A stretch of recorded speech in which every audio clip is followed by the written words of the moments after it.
1941-এর সেই দিন মানে 7ই অগস্ট রবীন্দ্রনাথকে নিয়ে যখন তার শেষ যাত্রা কলকাতার বিভিন্ন রাস্তা দিয়ে তার অন্তিম জায়গাটায় পৌঁছচ্ছে, সেই সময় ওই রাস্তার ধারে অনেক কবি সাহিত্যিক তারা সব উপস্থিত ছিলেন, যারা ওই লাস্ট জার্নিটা দেখার জন্য বৃষ্টি নানা রকম দুর্যোগ মাথায় নিয়ে এসেছিলেন সেদিন সরাসরি সেই মুহূর্তের সাক্ষী থাকার জন্য।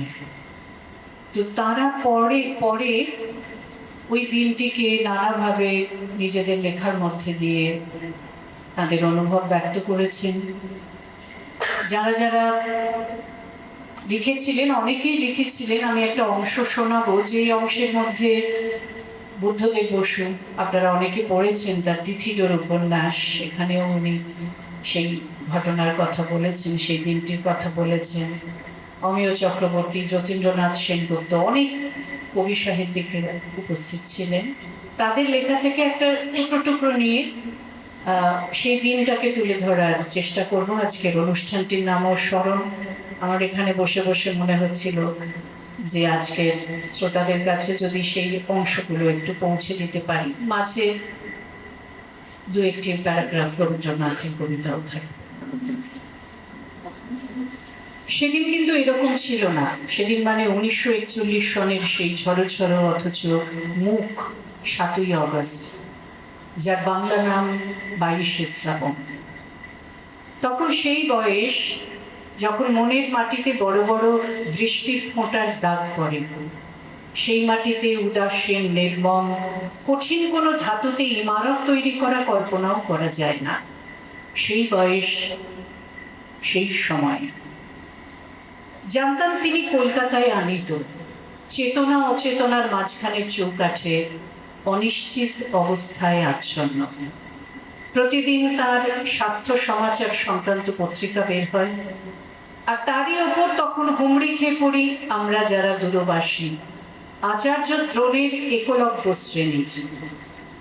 কুয়াশা কেটে ফেটে মাঝে মাঝে যেমন কাঞ্চনজঙ্ঘার রৌদ্রাভ শুভ্র রূপ দেখা দেয়, তেমনি তখনও চলেছে মুখে মুখে রচনা, প্রায় প্রত্যহ একটি। অবিশ্বাস্য সেই সব ঘটনার সাক্ষী তখনকার প্রভাতী পত্রিকাগুলির কয়েকটি সংখ্যা। দুঃখের আধার রাত্রি বারে বারে এসেছে আমার দ্বারে, একমাত্র অস্ত্র তার দেখেছিল কষ্টের বিকৃত ভান, ত্রাসের বিকট ভঙ্গি যত, অন্ধকারে ছলনার ভূমিকা তাহার।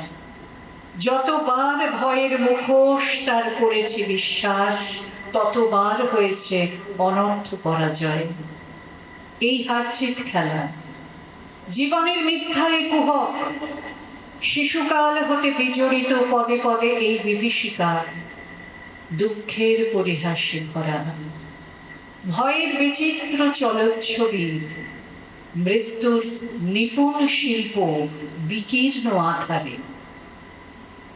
আর অজ্ঞাত অগণিত আমরা তখনও কি এই প্রত্যাশা করছি না যে পরমাশ্চর্য কোনো প্রত্যাবর্তন ঘটবে, অথবা সত্যবানের মতো তাঁরও প্রাণ প্রত্যর্পণে বাধ্য হবে একালেও সেই মৃত্যু অধিপতি? জীবন মরণের সীমানা ছাড়িয়ে কম্পিত পায়ে তিনি তো আগেও দাঁড়িয়েছিলেন প্রান্তিক এক বিন্দুতে, তবু ফিরেও তো এসেছিলেন আবার। ইতিহাসকে নিজেকে আবৃত্ত করতে পারে না, আবার পারে হয়তো, করেনি। খবরের কাগজের বিশেষ সংস্করণে সেই অমোঘ সত্যটাকে শিরোধার্য করে বেরিয়ে এলো রবি অস্তমিত। মুহূর্তে সব কাজ থেমে গেল। কলকাতা শহর উপচে পড়ল রাস্তায়, স্কুল কলেজ শূন্য, রাজকার্য অর্থহীন হয়ে গেল।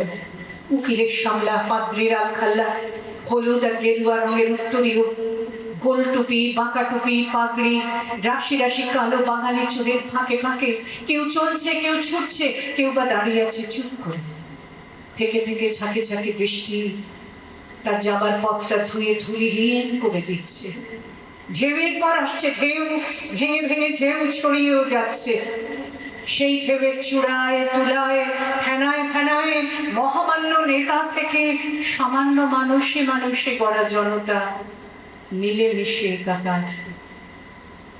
তারই মধ্যে শয়ান বনস্পতিকে বহন করে নিয়ে গেল অগণিত লোক।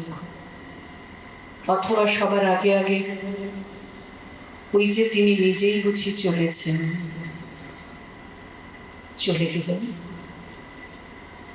আজকে কখনো কালিমা লেগেছে গগনে ওগো দিক দিগন্ত থাকি, আজকে আমরা কাঁদিয়া শুধাই সকলে ওগো আমরা খাঁচার পাখি। হৃদয় বন্ধু শুনো গো বন্ধু মোর, আজকে আসলো প্রলয় রাত্রি ঘোর। চিরদিবসের আলোক গেল কি মুছিয়া, চিরদিবসের আশ্বাস গেল ঘুচিয়া। দেবতার কৃপা আকাশের তলে কোথা কিছু নাহি বাকি, তোমা পানে চাই কাঁদিয়া শুধাই আমরা খাঁচার পাখি। এমন নয় যে অকাল মৃত্যু, এমন নয় যে অপ্রত্যাশিত, তবু সেই মুহূর্তে কঠিন মাটি ফেটে গিয়ে গহ্বর খুলে গেল। রবীন্দ্রনাথ নেই, কে আমাদের ভালোবাসবেন, শাসন করবেন? কাকে আমরা উত্তপ্ত করবো সেই সব তুচ্ছ দাবি নিয়ে যা শুধু তাঁরই হাতে রক্ত হয়ে উঠত? স্বদেশের সংকটের সময় কে আমাদের উপদেশ দেবেন? তর্কযুদ্ধ মিটিয়ে দেবেন কে? জগৎটাকে এনে দেবেন আমাদের দরজায়? আমাদের নবজাত সন্ততির নামকরণ করবেন? আমাদের জীবনে ও প্রতিষ্ঠানগুলিতে অর্পণ করবেন শ্রী ও মর্যাদা? এতক্ষণ শক্ত ছিলাম, না পারছি সদ্য সৃষ্ট শূন্যতাকে পূরণ করতে, না আছে শক্তি তবু শূন্য শূন্য নয় বলতে। কিন্তু যেই চোখে পড়ল টেবিলের উপর রাখা তার সঞ্চয়িতা কাব্য সংকলনটি, সেই মুহূর্তে নিজেকে আর ধরে রাখা গেল না। একটা আঘাত ভেতরটাকে আমূল কাঁপিয়ে দিয়ে গেল। যেন এই দেখাটুকুরই অপেক্ষায় ছিলাম। প্রয়োজন ছিল sweet my child I live for the বলে ভেঙে পড়া জননীর মতো।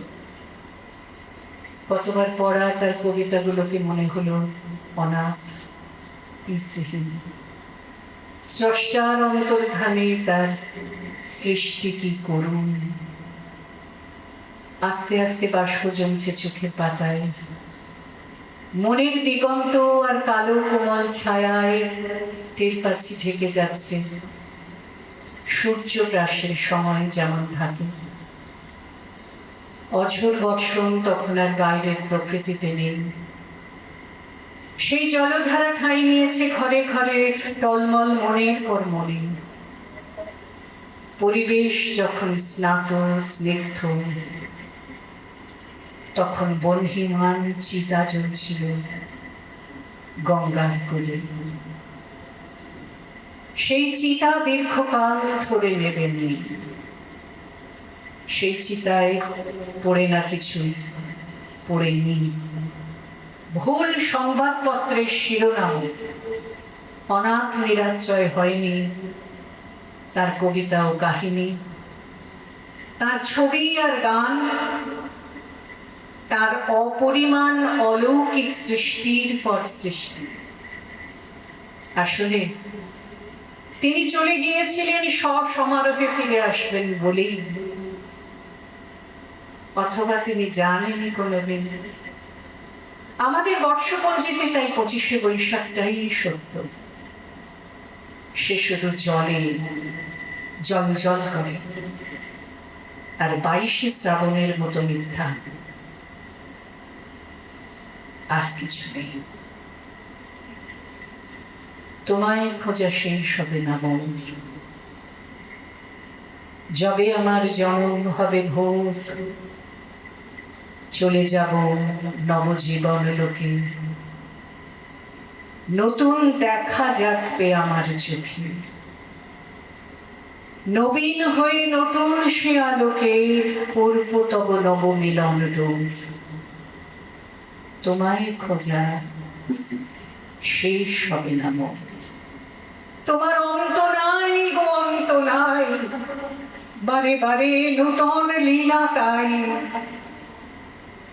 আবার তুমি জানিনে কোন বেশে পথের মাঝে দাঁড়াবে নাথ হেসে। আমার এই হাত ধরবে কাছে এসে, লাগবে প্রাণে নূতন ভাবের ঘোর। তোমায় খোঁজা শেষ হবে না।